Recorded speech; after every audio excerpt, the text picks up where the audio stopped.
Mark Carney. We have seen the president use the term governor to refer to Justin Trudeau. Will that moniker also go to Mr. Carney going forward?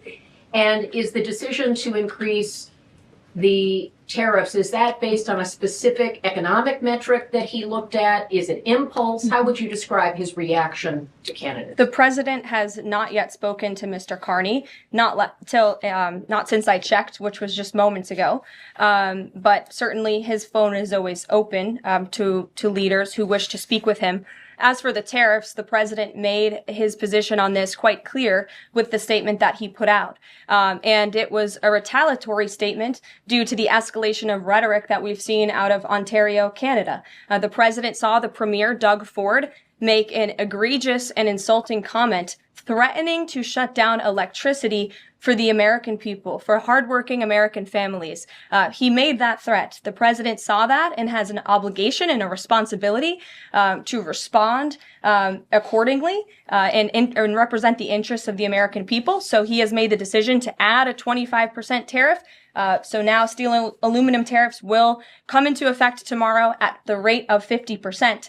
And our steel and aluminum industries have actually applauded these tariffs because, again, they know it's going to grow their industry here. It's going to allow them to export more steel that is made right here in the United States with American workers. Egregious and insulting are your words here, but that's what many Canadian leaders have said about the actions President Trump has taken toward Canada. And what do you think the timeline is for speaking to Mr. Carney? Because normally a sitting president speaks to a close ally very quickly when there's new leadership. Well, the president is, again, responding to the fact that Canada has been ripping off the United States of America and hardworking Americans for decades. If you look at the rates of tariffs across the board that Canadians have been imposing on the American people and our workers here, it is egregious. In fact, I have a handy-dandy chart here that shows not just Canada, but the rate of tariffs across the board. If you look at Canada, since you brought it up, American cheese and butter, nearly 300% tariff.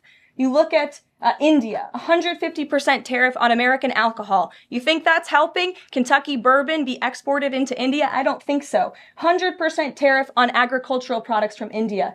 Look at Japan, tariffing rice, 700%. President Trump believes in reciprocity, and it is about dang time that we have a president who actually looks out for the interests of American businesses and workers. And all he's asking for at the end of the day are fair and balanced trade practices. And unfortunately, Canada has not been treating us very fairly at all over the past several decades.